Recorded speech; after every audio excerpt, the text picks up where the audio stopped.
From secondary school, I went to, I did my university. Then I went on to doing my master's program in the University of Bolton. It's a UK campus in Dubai. And ever since then, I have been with Salvation Travel. And hey, the journey has been a good one. It's been a lot of experience. So in secondary school, were you an art student, commercial student, or a science student? I was more commercial, commercial student. So what course did you do in university?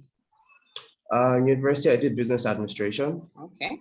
Yes, I did business administration. For master's? Masters, I did masters in general management.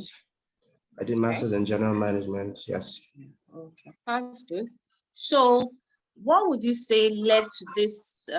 Okay, after school, did you work anywhere else apart from Salvation Travel Agency? Yes, I actually did work before going for my master's. I actually worked with an organization called Orange Cabs. They also have a car hire rental company. I'm not sure if Orange Cab still runs today, but I know they started the cab business, and I did join them, piloting that program. I worked in the operations and the human resource part of the organization, and it was from there that I did learn a lot, from the business development manager at that time. And it was a good experience, and from then that I made the decision that I actually wanted to get more knowledge, practical hands-on knowledge with regards to my chosen field. And then I took the decision, well, I made the decision that I wanted to go for a master's, and that has been, the start of the journey. Okay. So what now led you to Salvation Travel Agency?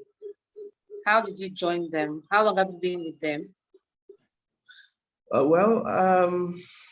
think I have been with Salvation Travel for as much as over 10 years right now. I have been in Salvation Travel for over 10 years. Salvation Travel it's a licensed, accredited travel agency, which operates in Nigeria. It's been on for close to 38 years right now. It's located at 5/7 Makati Street in Onikon, Lagos. Okay. We do quite a lot in terms of ticketing, reservations, flights, visas, tour packages, group travels. Well, why did I join Salvation Travel? I've always had this thing for travel, maybe because my parents, always took the liberty, of giving us that opportunity to travel, while we were young. I still remember while I was in King's College, even though I wasn't having good grades, right? I wasn't doing good in terms of my grades, because as a child growing up, or as a teenager growing up, our parents always tell us, you must have this level of grade before you can get this level of gift or or satisfaction, so but I do appreciate the fact that they were able to give us that leverage or that opportunity. I do not take it for granted. So I think it was based on those 1 or 2, 3 trips that we had as a family, or I had with my mom, or then that gave me a bit more enlightenment about what I needed to know, what I needed to do, long and short of it, it just gave me more exposure, to life outside of our home country, and how we can make our home country better, at doing what we do wherever we find ourselves. So, are there courses in any Nigerian universities, both private and public, that offer courses in hospitality and tourism? Because I'm very, very sure courses like that are offered abroad. So do we have similar courses offered here in Nigeria? And which schools? Well, while I was in Covenant University, well, maybe during my time, anyways, I don't know if things have changed right now, but because I graduated 2007, I guess. So, and the fact is, then there wasn't courses related to tourism, in school, but I know maybe then, maybe in Unilag or some other schools like that, they might have had courses relating to hospitality management. I think there are courses relating to hospitality management, but for tourism specific, I don't think there were courses. So what you have is, there are specific schools that actually handle tourism, yes, travel related tourism. Hospitality. Not well, hospitality, yeah, I think they do have, schools or courses that you can do, like in terms of, say, you want to go for a project management course. So they have courses like that, so they have hospitality management courses, travel management courses that you can do. But, on the school level, I think, the tourism or the travel and tourism, field has not been covered in our curriculums in school. Okay. So that means for like what we've established since yesterday when we started our program was that you can do any course you want to do in the university. Then afterwards, because most times I realize that students are doing courses that their parents want them to do or that their friends are doing. So probably later on, they now discover that, oh, my passion is here. They now go for it. So do you think it should have been easier for you, better for you, if you had, from the initial start of your undergraduate studies, gone for a course related to that aspect from the get-go? Well, I do agree with you. I think from the get-go, even if I had to do a course, like for example, I studied business administration. So even if studying business administration, and I had to do some bit of travel, or tourism related courses, or there were courses related, just like we have maths, English, we have economics, some of these courses that we did in school, are not really directly related to what we're doing right now, so if those courses can be streamlined, to say, or to be inclusive of the curriculums that we have in school right now, I think it would do a lot of good. Such that people or students, can actually streamline their goals, or what they actually want to be.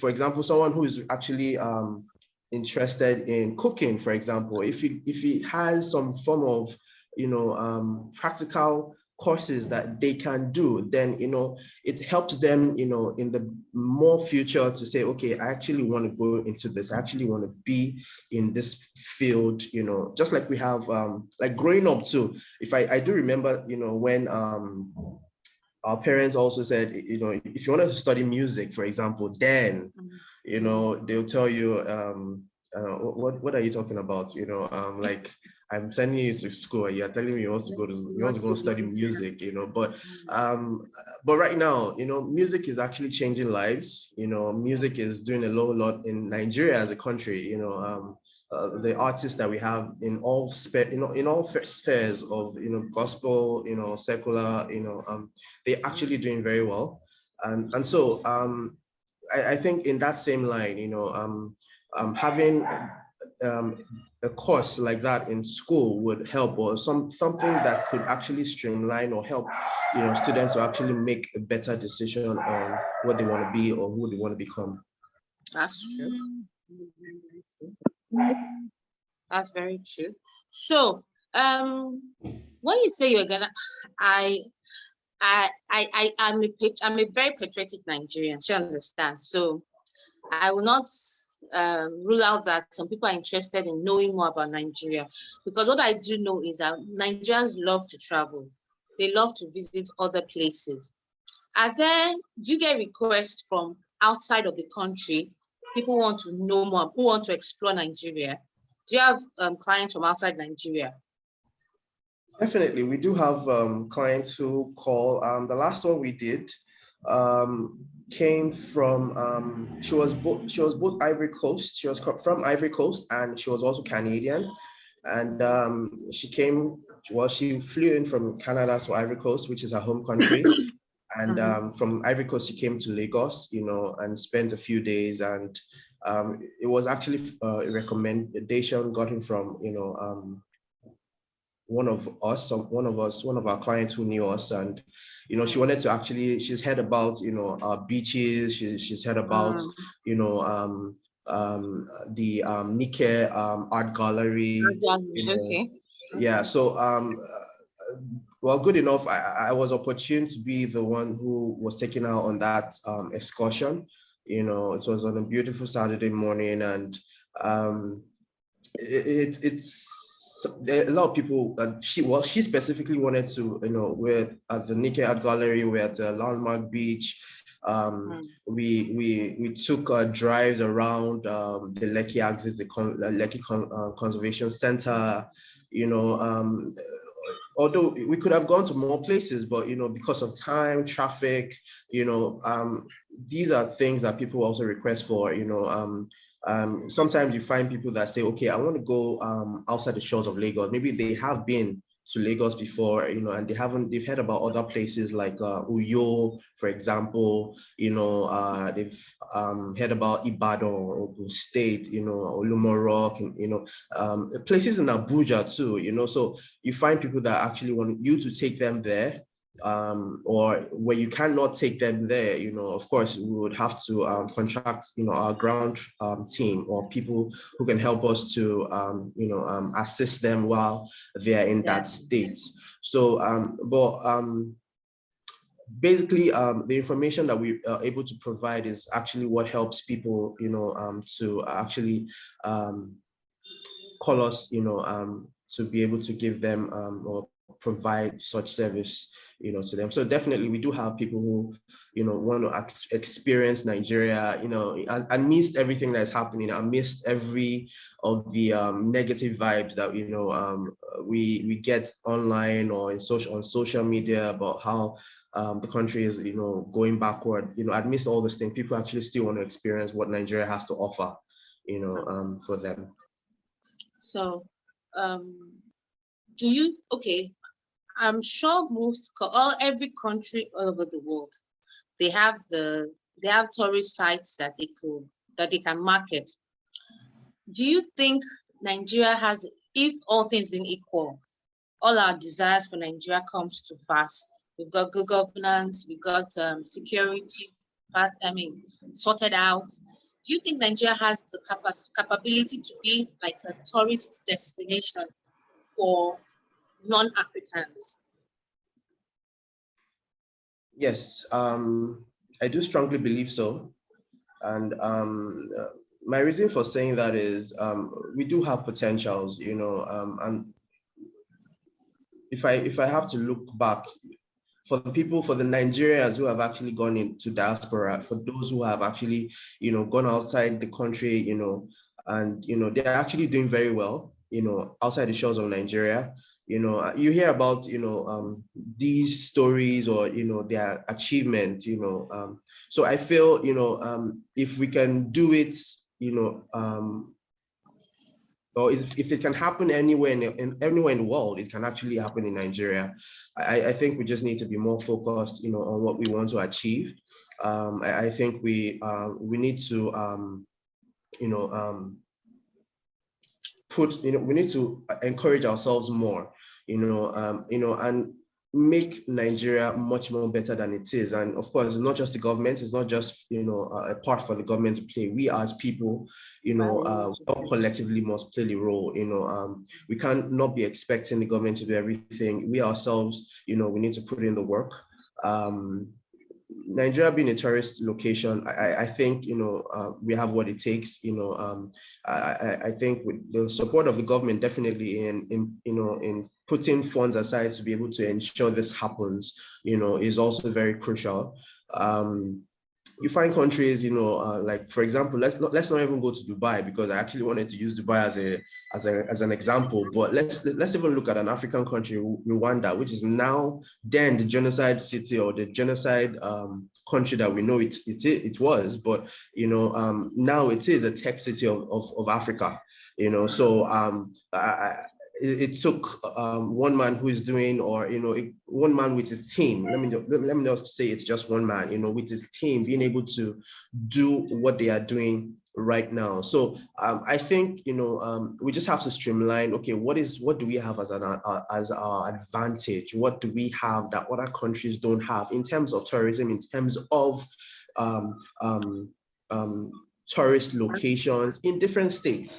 And be able to market them. Yes, I know there is places like Calabar, the festivals that happen in Calabar, there are other places, even in Lagos, we have, the Cross River, we have, festivals that happen here in Lagos, the music festivals, the fashion, festivals. We do have all those things. And I think we should actually come together, and not just want to actually do everything for ourselves. Yes, everybody is out to make money, everybody's out to establish their brands or their businesses. But if brands begin to come together, approach one another, and be able to see, how can you help me market this festival? How can you actually make this festival something that every of your clients who come in from Nigeria are aware, or coming outside from Nigeria are aware? So I think we have the potential. We just need to be more focused on what we want to achieve. We need to streamline the objectives that we want to be actually get from making Nigeria a tourism destination, or a tourism hub for Africa, or even West Africa at large. Do you know that when you mentioned that part of the fashion shows, music shows, I didn't honestly think of tourists that could attract tourists. But now I remember that there are, okay, Coachella is going on in America at the moment. I think it attracts people. So we can also have a Coachella, a Nigerian version of the Coachella here. And I'm sure it will definitely attract people. So apart from the fact that growing up, you did go out of the country, what else do you think any young, we know that this program is for teenagers, and they want to, of course, it's not nice for most of us who are not in our 20s and we're not teenagers. We didn't have this kind of like array of choices in career. You understand? Because like you rightly said, if you are told your parents 20, 30, 10, 15 years ago that I want to go into music, they'll probably take you for deliverance, music of all things. When there's banking, there's medicine, there's all sorts. Oil and gas. Most importantly, what do you think any student, any young person watching this program should have to want to, that what will motivate such a person to go into the hospitality and tourism industry? Okay, thank you for that question. I think I'm just going to use myself as the example, and I just feel you should believe in my first thing is believe in yourself more. you know, that's the starting point. You know, if you don't believe in yourself, or or in what you're made of, how can you believe in something you want to now engage in, or something you want to, do, with the works of your hand? I think believe in yourself, have a mindset, or that, is a believing mindset, a mindset that, tells you that, okay, I can do this, thing, I have what it takes, despite the challenges, despite, the odds. There will always be challenges. That's the honest truth. There will always be challenges.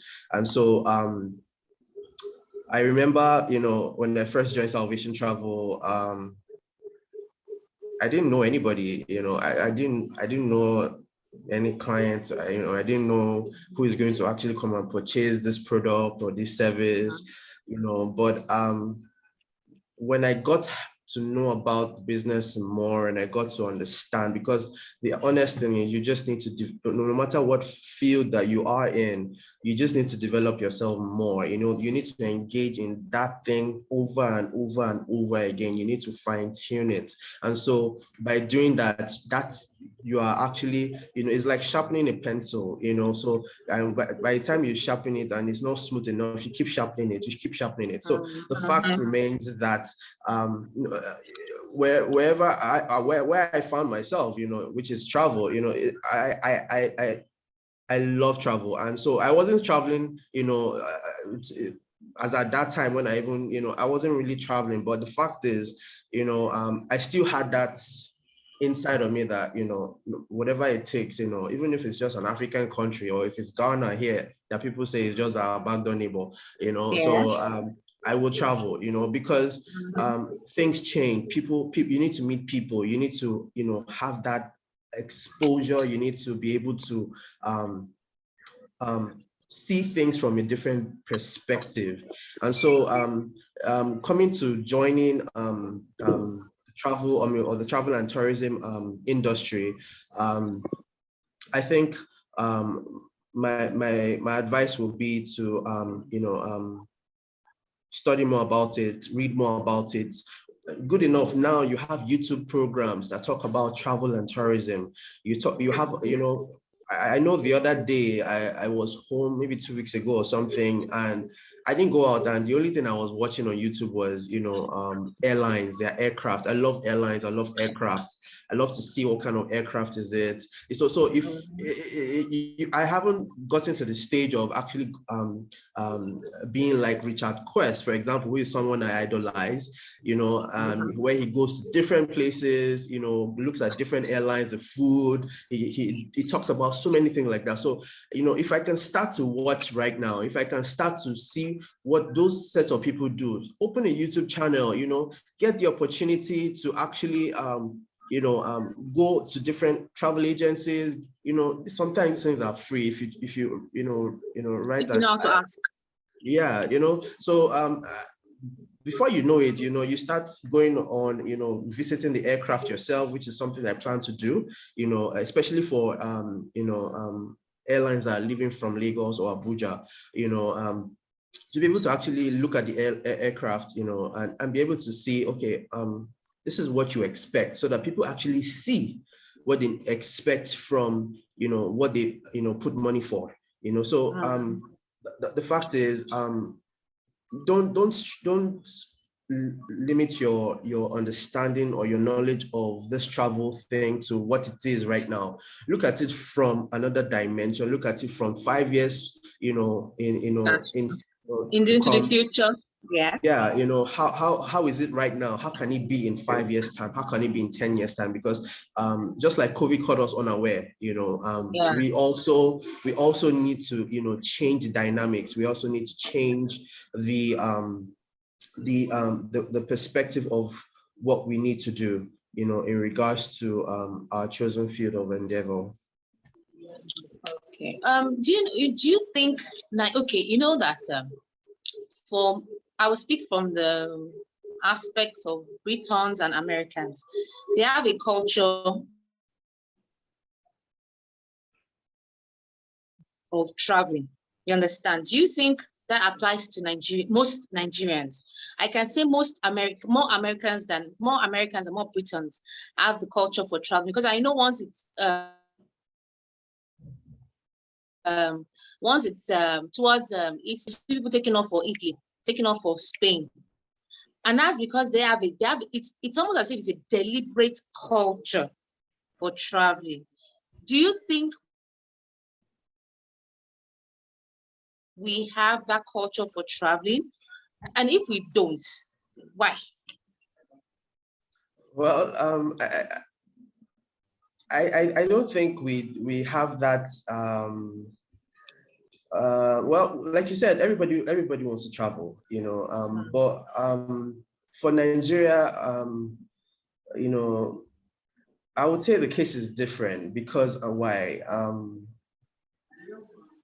From the get-go, people look at it from the angle of travel is expensive, so this limits people from actually plan to travel, so you find people to say that I don't have the required documentations to travel. I'm not able to get a visa, to travel.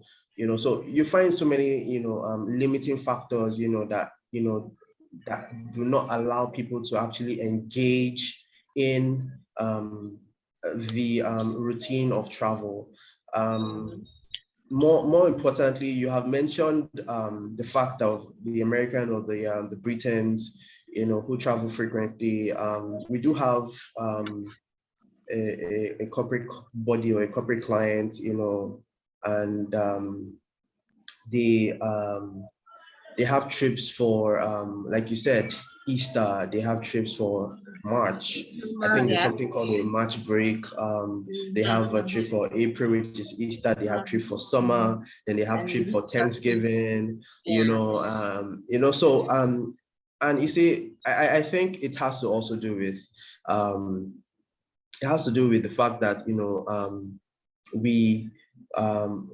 we also don't inculcate it in our daily lives. We don't inculcate it in our our routine. For example, when you talk about getting fit, physically, body-wise, sometimes we don't have to go to the gym. Sometimes it just takes, taking that long walk, taking that jog, watching our diet, so it's just a deliberate, thing that, we've not been able to come to terms with. And it's sometimes too, as against the idea of travel is expensive, I think, we are not also prone to planning well, when it comes to things like this, yes, because if I say I want to travel December, then I feel I should begin to start from January, by September, I feel I should have been able to save something, something realistic, while I'm doing that savings, I'm actually getting feedback, information, and so some people don't even come to the realization that they can actually speak to a travel consultant or a travel agent to say, okay, what do I need to know? What information do I need to present? In regards to my planned or proposed trip. So and sometimes you find people to based on your budget, right? You can start from a city that will not cost much. Because the more days that you spend in any city, the more expense you would definitely make. So you just have to plan, for such expense. And so I think we just have to have an open mind, in regards to, okay, let me start from here. Let me start from this country. What does this country have to offer me? I think we now have, everybody has a mind of, okay, or people outside, or even those are embassies or consulates, they have the mindset that when a Nigerian drops a passport or an application, it is to JAH, and of course, they've been able to refine their rules and their laws to say, okay, we're going to really check and check and check, that because it seems like this person is not going to come back, so we need to change that dynamics. We need to let the outside world know, the countries, which we have bilateral relationships with, as with Nigeria, to let them know that, hey, we are not ready to just jar, we just want to experience your country just like you're experiencing our country. We want to be able to, see, a new environment, feel a different fresh air, and of course we also want to be treated the same way, where you are being treated. So, it's just a fair game, so I think it's a good call, really. So would you say your background in business administration has helped you to be a better travel consultant? Yes, studying business administration, like every other person that enters university, you're really not sure of the courses, that you have actually chosen until probably, you have done with 100 level and, you are moving to the next level. But so far so good. Business administration has helped me, because it covers economics, it covers business management, it covers technology, it covers accounting, it covers banking and finance, so it's actually a broad, course it covers a lot as a broad course to study. And so being a business administration student, has actually helped me to look at the business of travel in different ways. I've used those knowledge to my advantage, especially while I was doing my master's. The way master's is, you are given a case study, Okay. to actually work on with your group of fellow course-mates.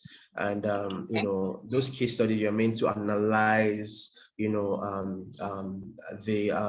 operational side of, the case study, the tech side of the case study, the economic side of the case study. So, you look at a case study from different angles, or there's a particular company or, example that is running, currently, in the industry, and you're able to actually relate. You're actually able to relate, that case study, to something happening in your environment, something happening in your country, or something happening in your particular field of business. And so, my study of business admin, it's been wonderful. It has given me a better edge regarding to what I do, currently. As much as I aid in selling or selling tickets, visas and all those things, I have a pinch of those different things. So even if it's accounting, I have a pinch of that knowledge, even if it is tech, because I still remember while while on break during school time, or while I was in Covenant, while on break, I would also go for computer classes or computer lessons then at the Keja, and just to be able to give myself that more skill, put myself through that, skill acquisition, so I was able to go through different courses, that I did, basic and advanced courses that I did, on my own terms. So I feel, my course has actually helped me a lot.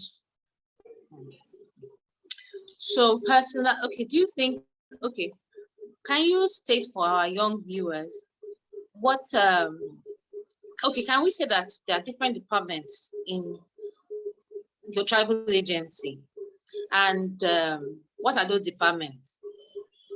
Yes, they are different departments. We have the visa department. We have the reservations and ticketing department. We have the travel insurance department. We have accounts departments. We have, of course, the admin and HR departments.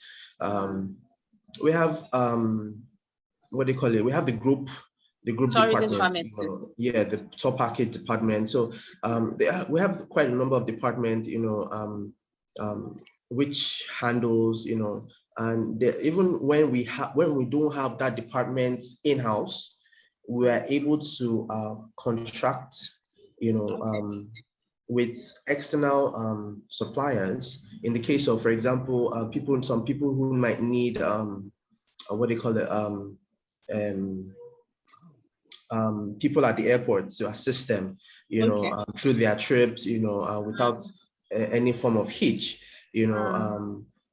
so when we're able to speak to those people and be able to have a relationship with those people to actually help our clients or get our clients through to the airport, because sometimes you have people that don't know the way through the airport, or don't know how to navigate Lagos airport, which is a wonderful airport, by the way. But so the fact is, these departments, work symbiotic, with each other to be able to ensure that, we achieve the same goal and objectives. So would you say personality plays a part in being in this industry of yours? Because if you're a shy person, if you are not someone that is sure of himself or herself, do you think that person would find it easy in that in this industry of yours? Well, the honest truth is, if you're an introvert, or if you're shy, as you say,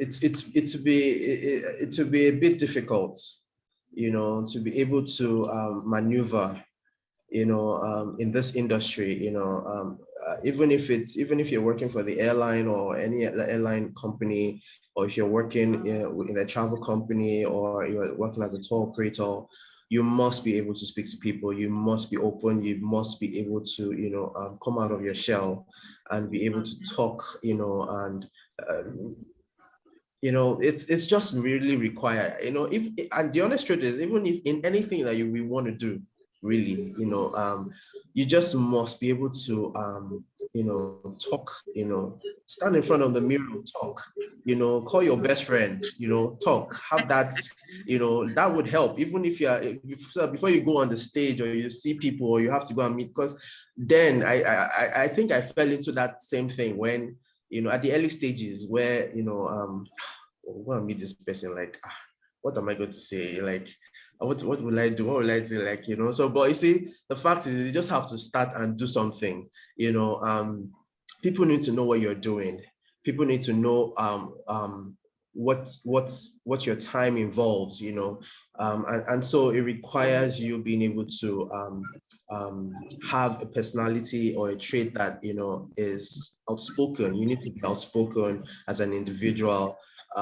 You don't need to mind what people are going to say, because even on this in this journey of mine, I have had, experience of clients, the good, the bad, the ugly, but you still have to, be able to manage the situation. You still have to be able to, make sure that you are on top of your game, and you still have to be able to learn from it. These are very, very important. Thank you, Mr. Adeniran. What are the soft skills you need for this industry? We've spoken about being personality-wise. What other soft skills? Well, I would say, because the industry that we are right now is more tech-driven, is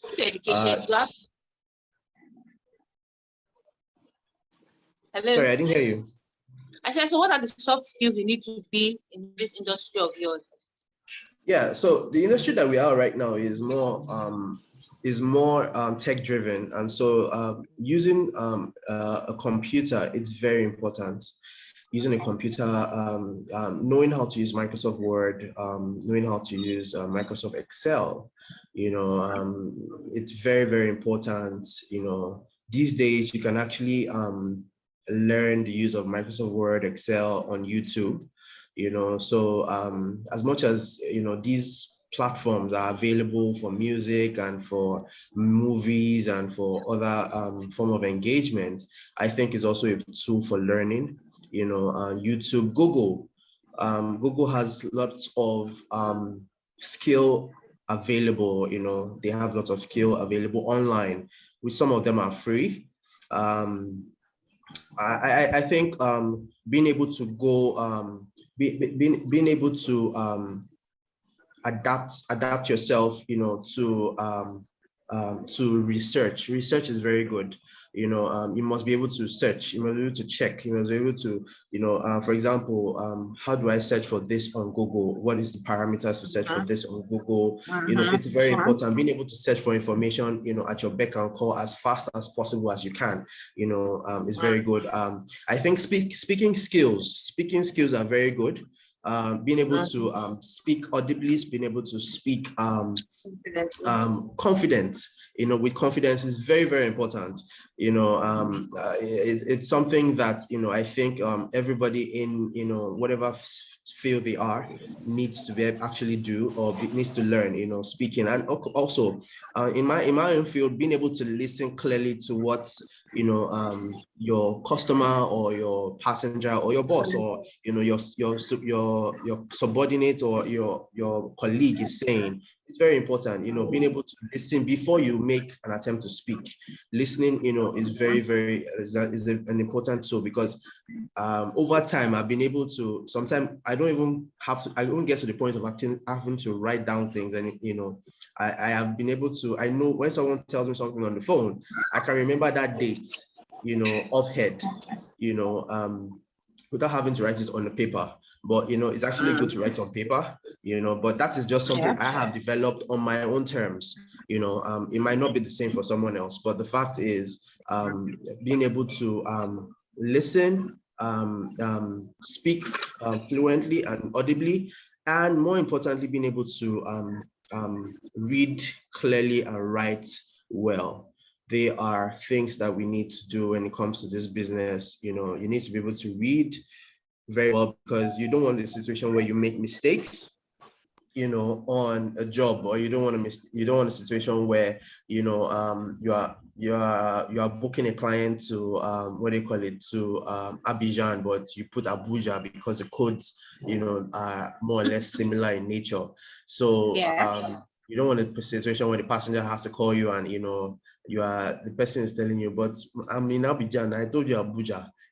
So it's not going to be a funny one. So the fact is, these are things that have helped me along the way. It's something that, like I said, I've been with the travel company for like over 10 years, and I have learned quite a lot.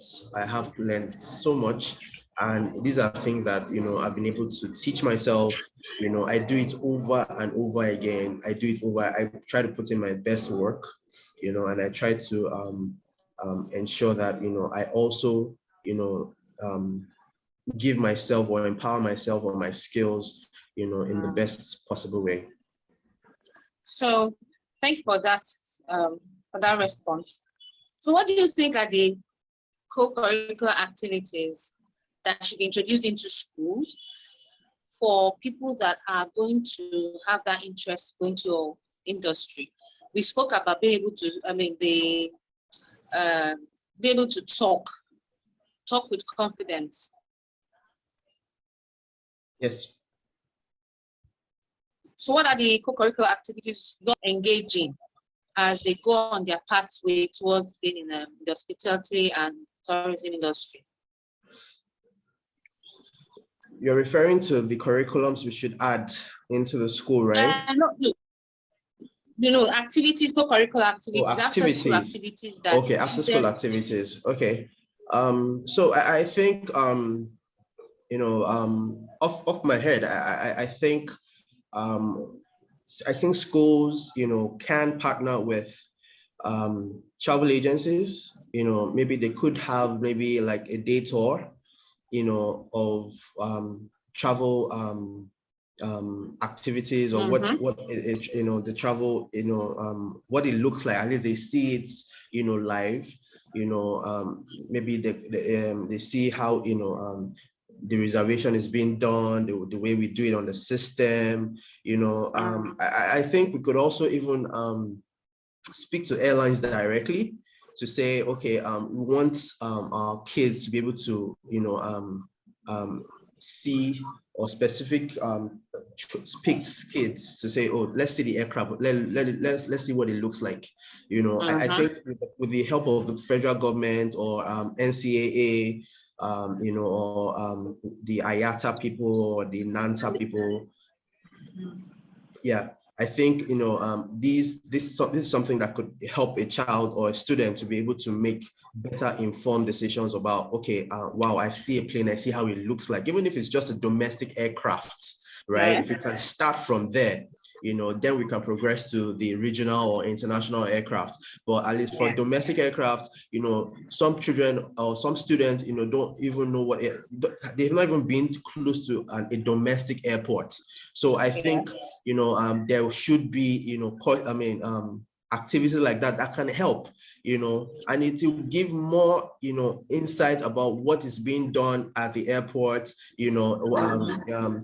what they need to understand about this particular activity, or what they need to do about, checking at the airport, time frame, so many things, that happens. So these curriculums are very good. More so, I think we could also allow, industry giants, because, for me, I'm still coming up, I'm still a small boy, but, we could allow industry giants, people in the industry, who have been, in this business 30, 40 years, in this travel field, to come speak, speaking sessions for, those industry giants, to speak to the kids, ask them questions, it has to be a routine thing, it has to be a routine thing, such that, they meet with these people, they tend to understand how they grew up, what they know, and what they've had to leave behind. Because sometimes, it's tough, being a teenager or being a student, and there's so much distractions, around, and you also have to be focused on where you want to go and how you want to, put things. But with the support of the school itself, with the support of these institutions that I mentioned, I think these activities are things that are actually possible, given the right approach or the right investment.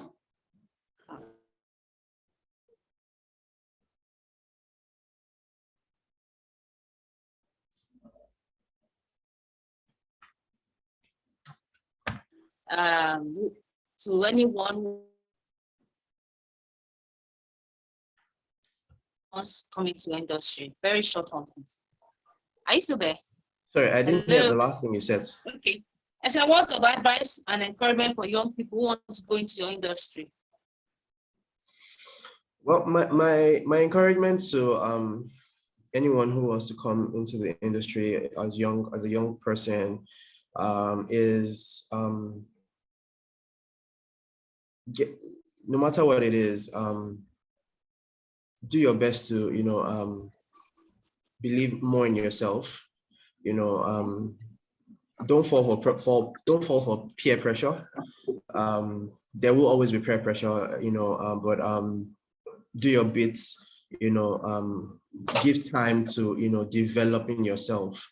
Give time to developing yourself. Don't always lower your self-esteem. Meet people. For me, I was always around people who are much older than I am.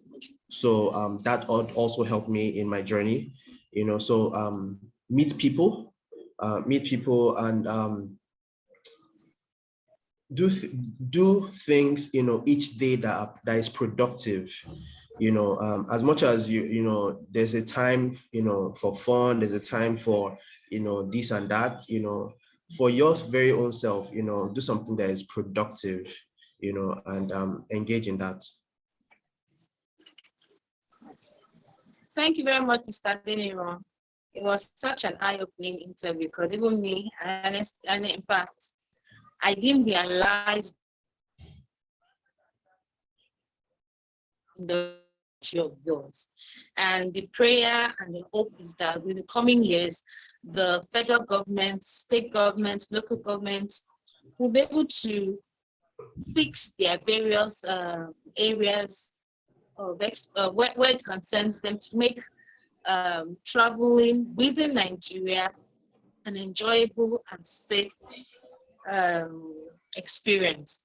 So thank you so much for being on the program. We really appreciate you. So does anyone have any question? You're welcome. So we can quickly go to the next guest. Any question from anyone in here?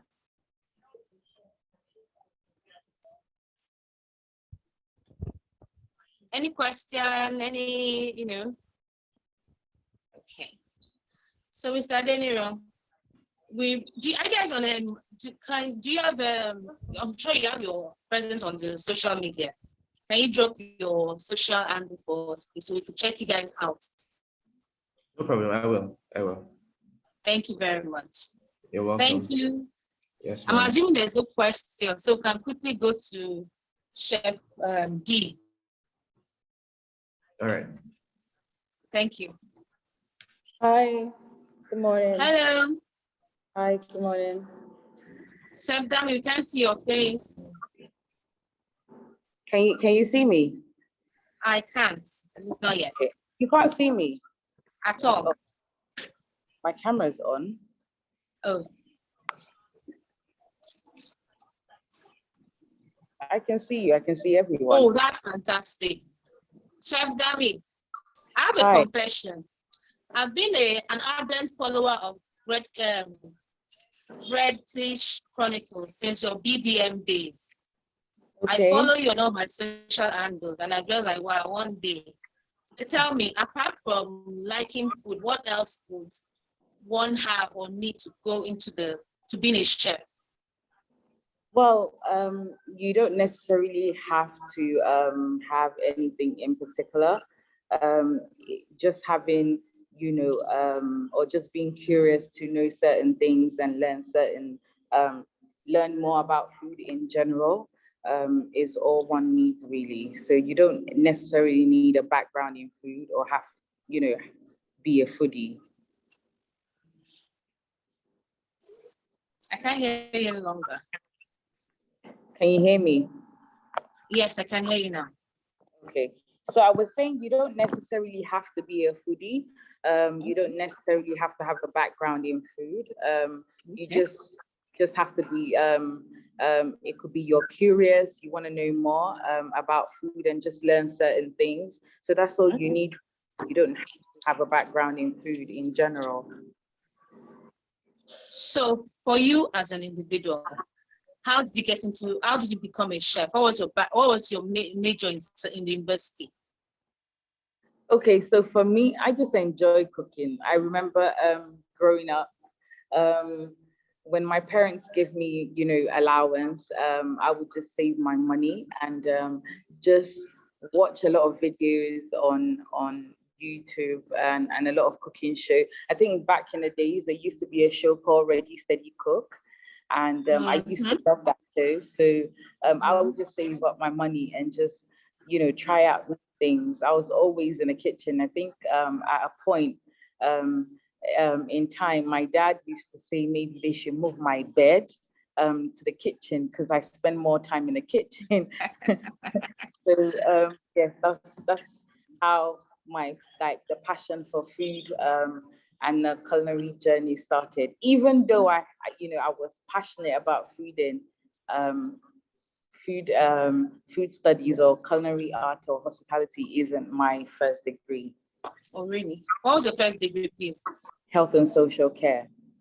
Oh, so why didn't you go into culinary first? I mean, why go to the health and social care? Okay, because I was, my dad was like, so when I finished in secondary school and it was time to move on to college, my dad was like, so what do you want to study? And I was like, I want to studied, because you have to do catering and hospitality first before you actually go on to, you know, a proper culinary school. And when I told him, he was like, oh, it's too expensive. And you already do that in the house. You're already cooking in the house. So I don't think you should do that, you know, in college. I think you should go into health and social care because there's a lot of money in it.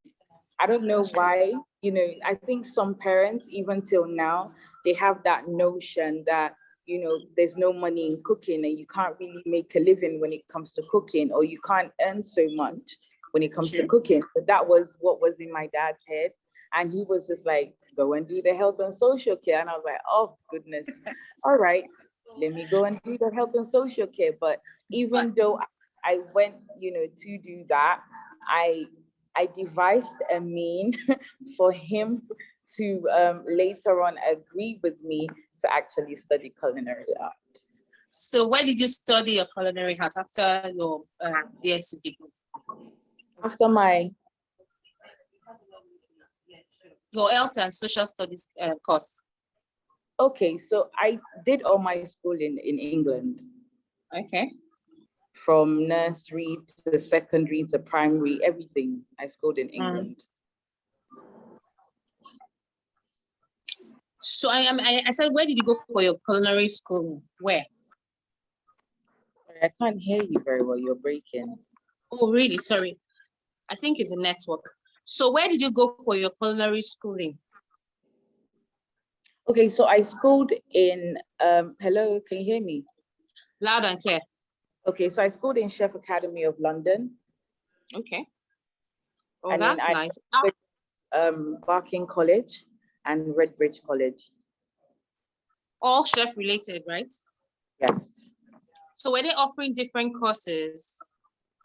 So the way it is, when you go to college and you pick a course you want to do in college, it depends on back then, because this is like more than 15 years ago.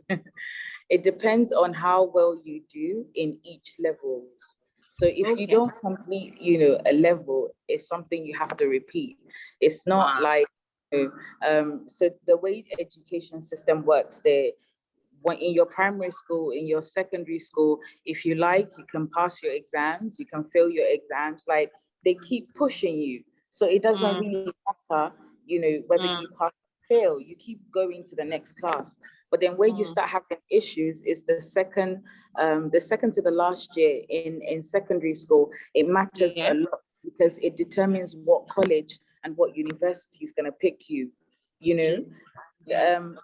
From college, if you don't pass your levels, like I said, you know, you won't be able to move up to the next stage. It doesn't matter how much money you have to put down on the table. It just doesn't work like that. So yes, you have to follow the City and Guilds process.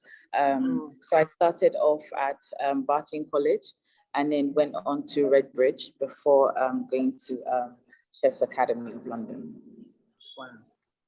Wow.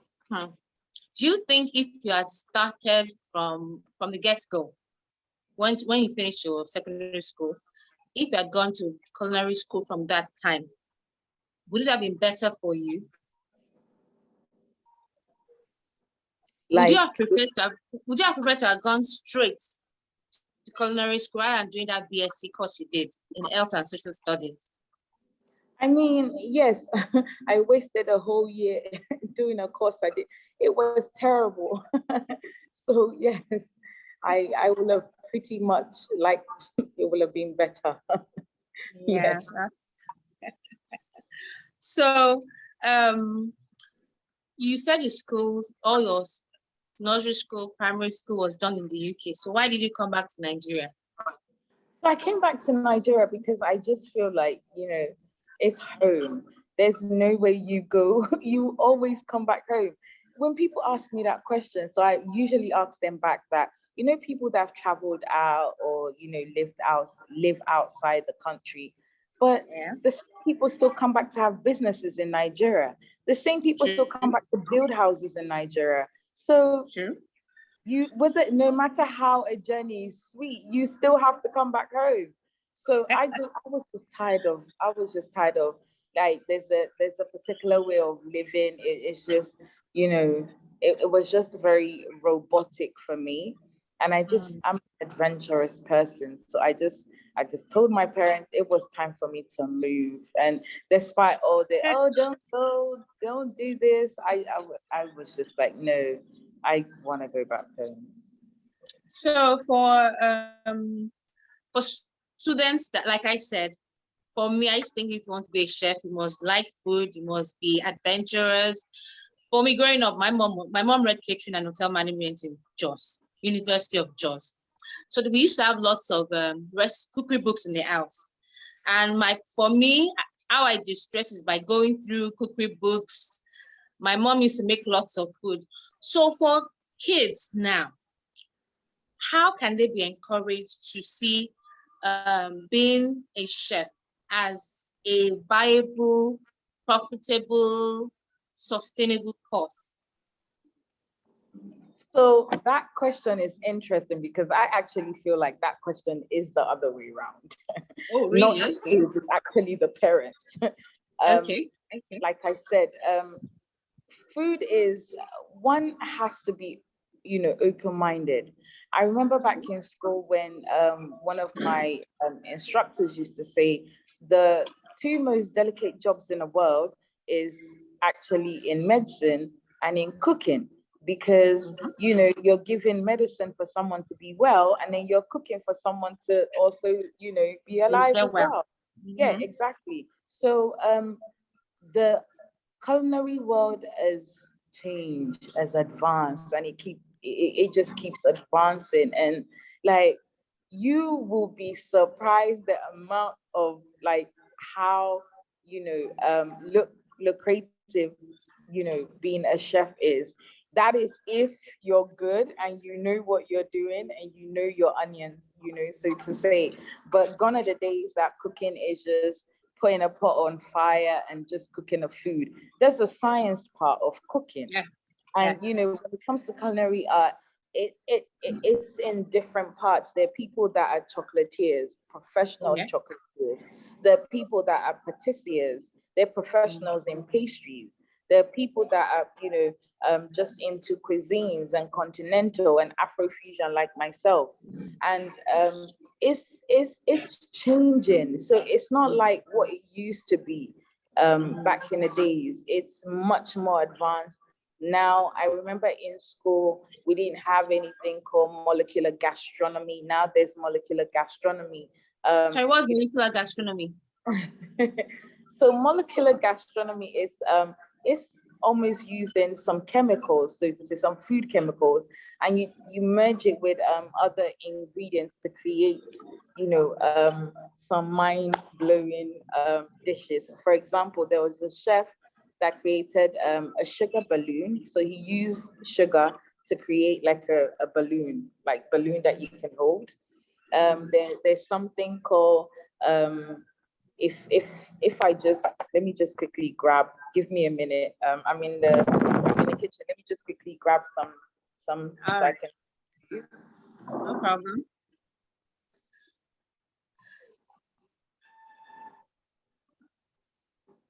Please give us a few minutes to bring us something that's going to help us to understand more of our world, because I can hardly wait to see what she's bringing to show, what she wants to show us.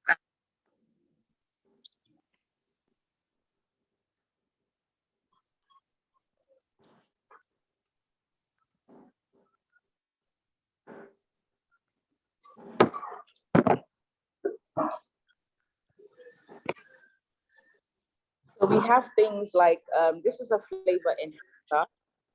Okay. This is agar-agar. So what agar-agar is used for is, it's a thickening agent. It works also just like corn flour, but the difference is that with agar-agar, when you use corn flour, whatever you're using it for, it's still cloudy, like yes, off. yes. But with agar-agar, it's completely clear like glass. Oh, okay. Yeah. So it's also used to make something called caviar. Not the caviar Okay, Not carrier, a the carrier, that like you a, normally okay. buy, not that one, not a fish roll, but it's another type of caviar in culinary world that you can use this for. We have pectin powder, and xanthan gum. So xanthan gum is usually used for maybe fruit or meat sauce, and you really want it to be, very Gel. smooth. Yes, Okay. and very silky and gummy-like. That's why it's called a xanthan gum. And then we have lecithin powder, and lecithin powder is just used to get foam. So when you make foam with it, the foam stays rather than the bubbles breaking. It actually holds the foam for a longer period of time. So these are what we call, there's quite a lot of them. These are what we call, we use for molecular gastronomy. So back then there was nothing like that. So yes, it's much more, lucrative, like I said, if one knows what they're doing. And yeah, that's it.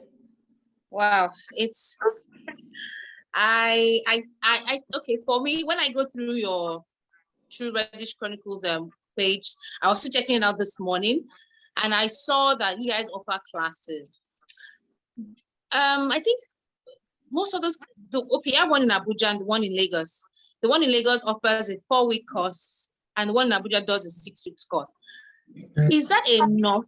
So, okay, for someone like me, I want to go into the culinary world. Is that enough for me to go into the world of culinary?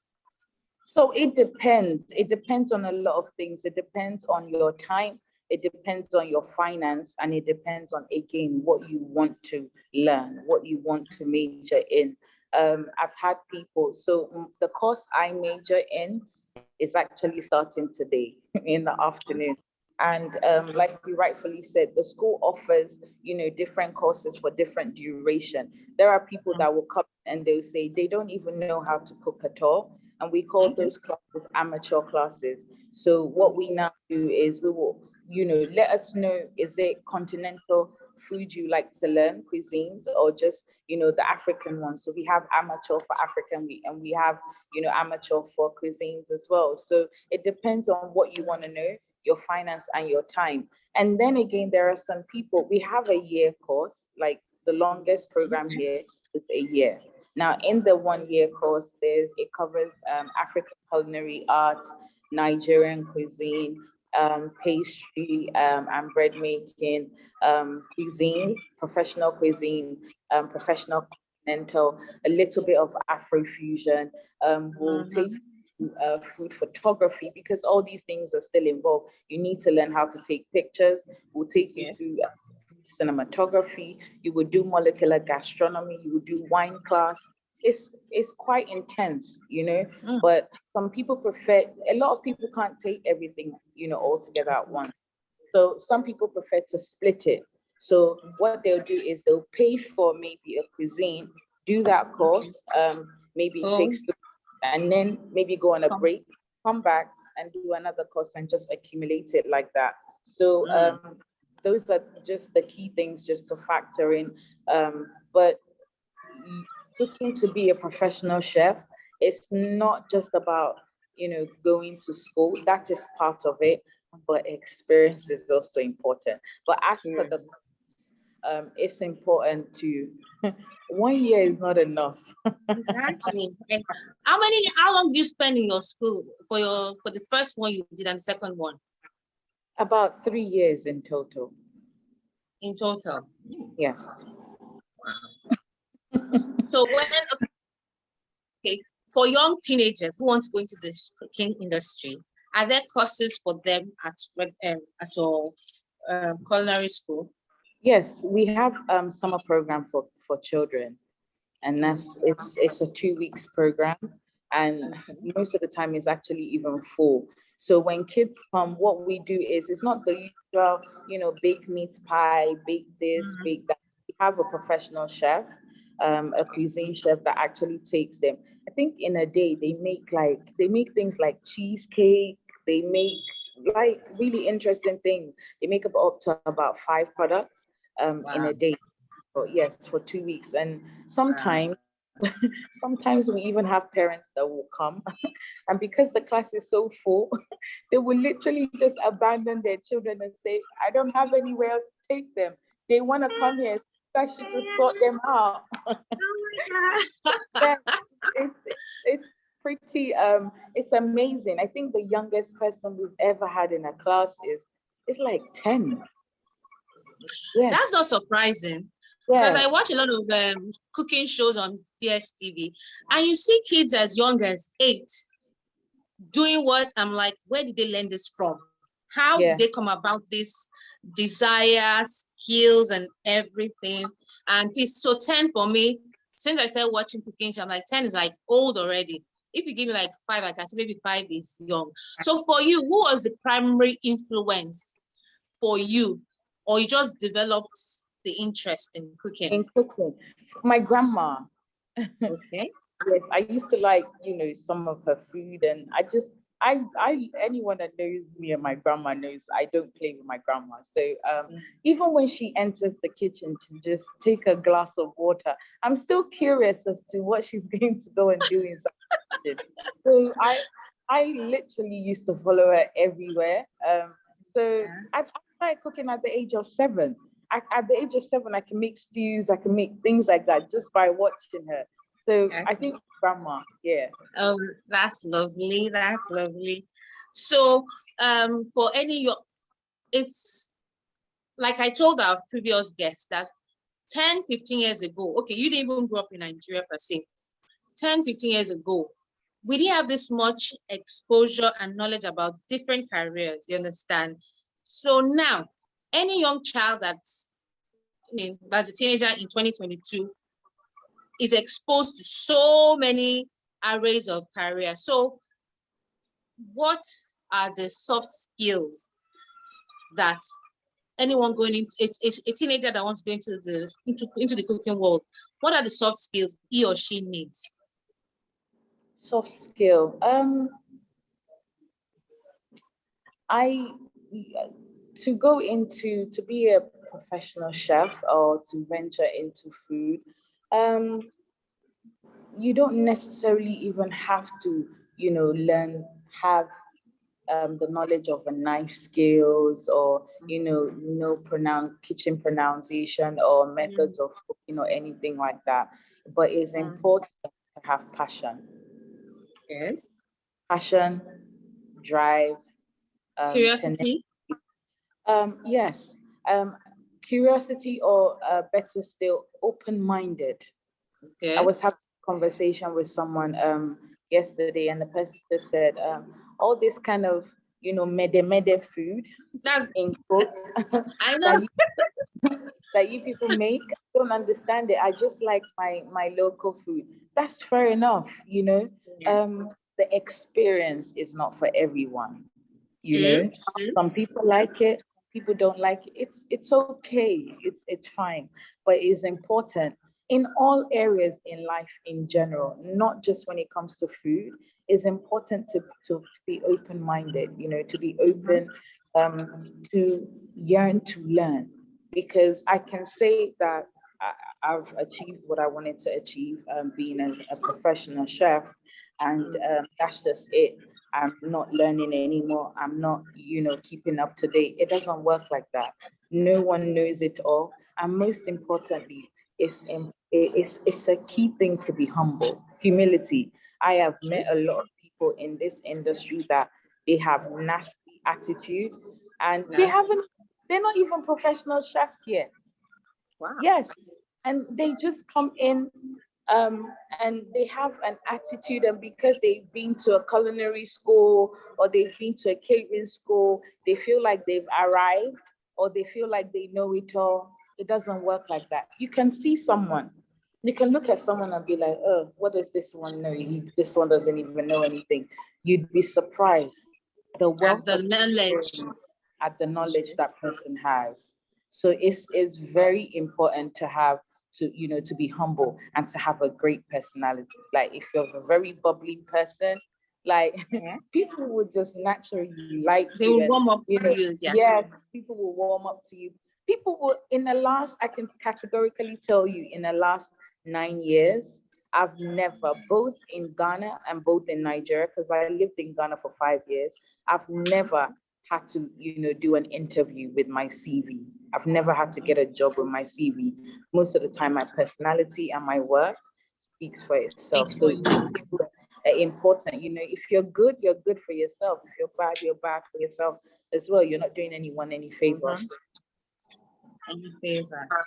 So for anyone that wants to be a professional chef, what other, apart from cooking, what other things can one do apart from cooking?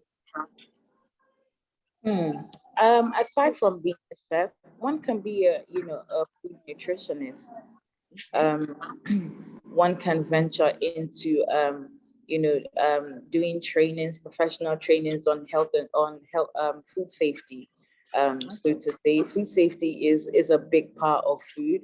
I mean, if you're not medically fit, or the ingredients you're using is bad, or you don't know your fridge temperature, your freezer temperature, or binary fission or anything, like I said, cooking is an art of science. And if you don't necessarily want to venture into cooking professionally, because that cooking is quite tedious. You have to stand long hours, you have to deal with horrible customers sometimes. Yes. So one can go into that.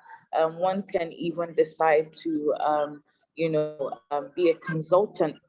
For example, I'm part of my boss's consultation team.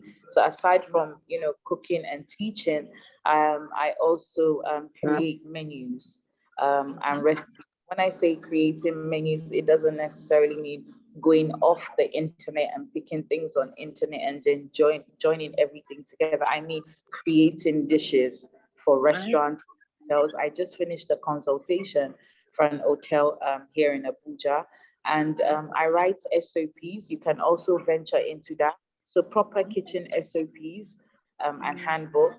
There's a lot. Again, you don't necessarily have to go into the cooking part. You can say you want to be a chocolatier, or you want to be a patisserie. People that are chocolatiers, they are dedicated to making chocolates. They don't do anything else. People that are patisseries are dedicated to making pastries. Yeah, they don't do anything else as well. So again, you can decide to be there's plenty English. Write a cookery book. I'm trying Have you written one yet? Oh, what did you say? Have you written a cookery book yet? I'm working on something with my boss. Okay. But it has to do with, it's not just a normal recipe book. It's like a textbook. It's really, really like deep. It's for Afrofusion.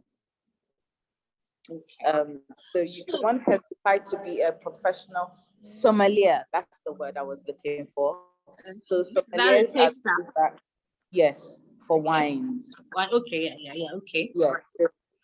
I wouldn't like to be a sommelier because I just want to drink just give me the wine, let me drink the wine. I don't want to be drinking wine. I think that the way they have been trained is intriguing. Like, it's amazing. They would literally taste a wine and get the aroma, and then just tell you the year it was made, where it's from, the type of grape. Like, it's just insane. It's scientific. Yes.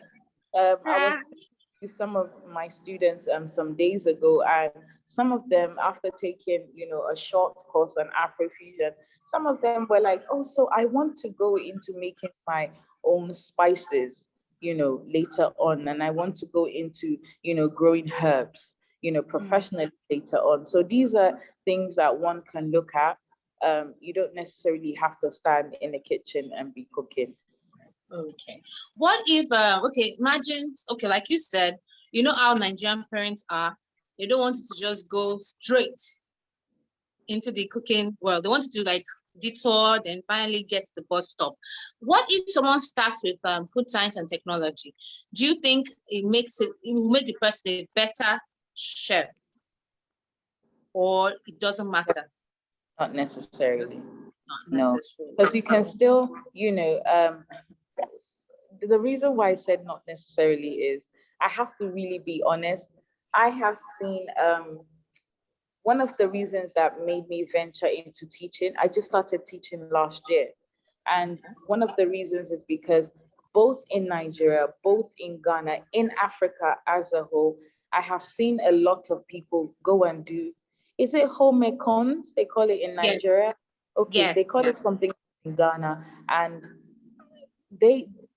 these students have paid, their sweat to learn from these instructors or from these schools, and they didn't teach them the right thing. Sure. So that is the reason why I said not necessary, because you can go and do your home econs or food technology, and they didn't teach the right thing. What's going to happen? Because you will still come to still find out with, you will still start from scratch, like someone that do any home econs or any food technology anyway. So a lot of people, you can't teach someone something you don't know. Sure. Imagine interviewing someone and you're just asking a basic question like, what is a filet mignon? What is a filet mignon? You should even be able to, it's basic question, or what is a salamander in the kitchen? And then you're telling me is a type of seasoning. And then I'm asking, what school did you really go? I think you should go back and collect your school fees because they obviously teach you anything. And it's just basic, So not necessarily. Okay. Well, okay, for someone like you that came from outside from the UK, what can you say about the culinary world in Nigeria in the next 5-10 years? Because like I said, I was on your page today and I saw adults and I'm like, wow, there's going to be an explosion. That's what I sense, because Nigerians are getting more, of course, thanks to social media technology, we're getting more exposed to different culture. So what do you think the next 5-10 years will hold for the cooking industry in Nigeria? Imagine what the industry is like already for Nigeria right now. It's going to be insane. For right now, I can categorically tell you that in culinary, industry, South Africa and Nigeria in the whole of Africa are leading. You will be surprised that if, Ghana is still coming up. And this is the reason why I said it's important when you're going to, the culinary industry to be open, because Nigerians are open to try new things. You will be surprised. I remember when I first got to Ghana and I was asking someone about coleslaw, just coleslaw.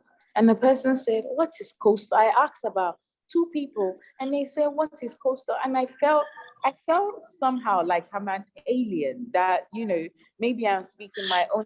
I was like, oh gosh, I miss Nigeria, because even an Okada rider knows what coleslaw is. Like, do you know that?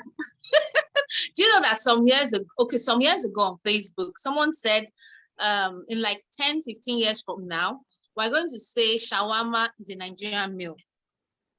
Do you understand? We will not call it a borrowed meal any longer. So yes, coleslaw is something that we practically grew up eating.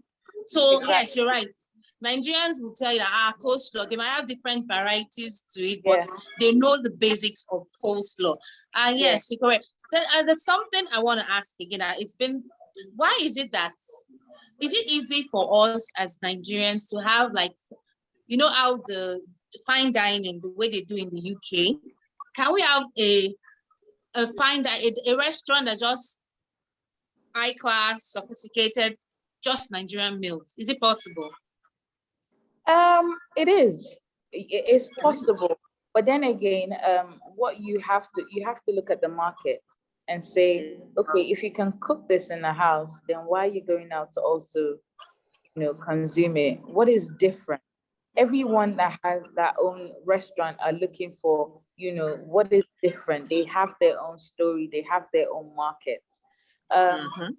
this particular place I'm sitting in, it's called Burgundy. It's the Burgundy restaurant, and it's inside Reddish. So Okay. Burgundy restaurant is a Pan-African restaurant, and is Okay. also an Afrofusion restaurant. Rather than just say, it's possible to have a fine dining Nigerian restaurant, but like I said, what is different? What are you doing different? Is it your plating? What is different? What are you doing differently? So it's important when you want to have a business like to know the market you're trying to appeal. And then I know there are lots of Afrofusion restaurant. Again, Afrofusion restaurant is different to a Nigerian restaurant. Afrofusion restaurant can have Nigerian ingredients in different dishes, but it doesn't mean that we're serving fancy or fada rice and designer sauce, or we're serving rice and beans or moi moi or amala ewedu. No. So we have like 10 minutes to round up. So I'm going to ask you one last question. When the whites are serving, they do the main course, appetizer, and the dessert. Nigerian, can you mention like 2 dessert dishes that are Nigerian or Nigerian that are Nigerian owned? Because I don't think we're a dessert country. We don't have that dessert culture. I don't think so. So there's room for people to develop. I think we look more snacks than dessert. But I wouldn't necessarily say dessert. But funny enough, those snacks with other ingredients again added to it, one can now do a dessert. I remember I made a kokoro cheesecake once. Really? So, yes. So I don't think we have any dessert. No snacks, main dishes. Yes. Maybe starters, but we like heavy and solid stuff. Amala, pounded yam, fufu, that kind of thing. Chef Bami. So a quick one. What word of advice, encouragement do you have for teenagers who are looking to be professional chef in the next 5 years, 3 years, 10 years, please? Okay, first of all, it's not easy. That's just being honest. It's not easy. And someone else may come and say, nothing is easy. Yes, it's not easy being a chef. Like I rightfully said earlier on, standing for long hours, you may discover that after your shift, maybe another chef cannot come and you probably have to cover for them. Again, depending on, the hierarchy structure and where you belong in the kitchen. If you're a head chef or an executive chef, you're always constantly there. If you're a sous chef, you're almost like the, second in command to the head chef. So you also have to be available as well. So, being, having that in mind, so far you have the passion and, it is what you want to do. It's not, you're not doing it because you're being forced. Because no matter how much you're being forced to do something, at the end of the day, you will still, find a way to come out of it. And, I said earlier, and I mentioned on humility. Humility is also key. Just be humble. Even when you know things, just be humble, because you will be amazed to find out, from learning from people in general it's amazing. You also owe it to yourself. Aside from going to culinary school and passing out, is also important to remember you owe it to yourself to continue teaching yourself. So in in culinary world, things changes, laws changes every year. Back in the days, it used to be FIFO, first in, first out. Yes, it's still FIFO, spelled differently, but it's not first in, first out anymore. It's first expired, first out. You need to know, basic food safety laws, and most especially in the access or the country or the vicinity that you stay in. The Ghanaian food law is different to the Nigerian food law, is different to the UK food law. So it's important, to keep teaching yourself and to keep up to date. And one needs to also learn to work individually and as a team. And it's also good to remember that, failure is not defeat, but staying on the ground is defeat. There's nothing wrong in trying something out over and over again.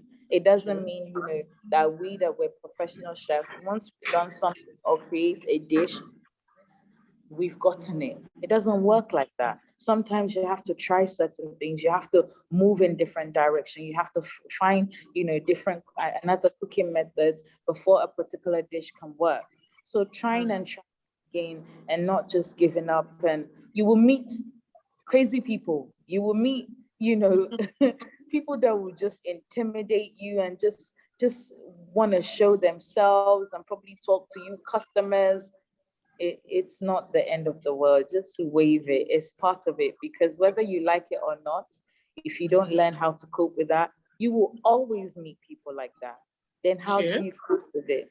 You will always meet people like that. So once you know how to manage people, it's easier for you. So when someone comes up with an attitude, or you're already used to it, you know how to deal with it already. It's also important to be open to, constructive criticism. It's not all criticism that are there to put you down. Some are there, just to make you be better. Take certain things away, use it, apply it, and just make yourself be better and be great. Thank you, Chef Dami. In fact, I really, really enjoyed. I wish we could, talk for long, but you have a class later in the day, and we have less than 5 minutes to round up this. I hope, do you have any questions, please? Quick one, text it, write in the chat box so that Chef D, can quickly answer. I really, really hope I love you have a passion, you had a passion, and that passion is sustaining you. And I really, really hope that we have young teenagers who can walk up to you, who can take you as a mentor, whether a virtual mentor or a physical mentor, and say, hey, Chef Dami encouraged me and influenced me to want to go into the culinary world. Any question? Chef Dami, please, what's your Instagram handle? Can you drop it so that we could follow you? And definitely, for me, I like the fact that you were honest. It's very difficult. You didn't sugarcoat it in anyone and say, oh, just come in. But I'm sure with your passion has been your driving force. And I'm sure any young one too will say, okay, if she can do it, if she was able to withstand her father's, okay, thank you very much. If she was able to tell her father that I want to do this, just talk to her guns, and they can do it also. So Chef D, thank you so much. Really appreciate your time here. We look forward to having you maybe for like 3 hours. Is that possible? Thank you so much. Thank you, Mr. Adeniran. It was also a beautiful time knowing more about the tourism world and the hospitality industry also. So this is no question, anyone. You're welcome. Okay. So bye-bye, everyone. Till the next session, holding at, I think, 2 o'clock or 12. Thank you very much, everyone. Bye-bye. Bye.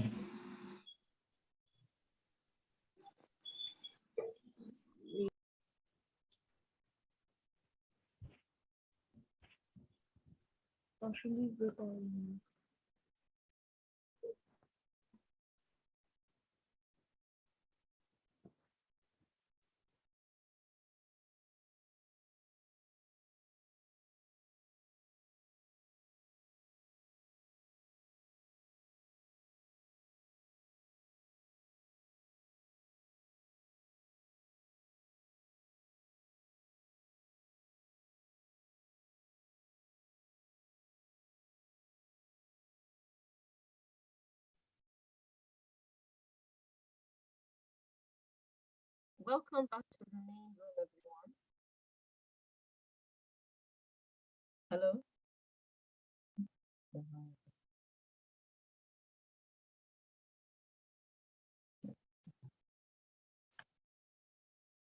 Hello. Welcome back to the main room, everyone.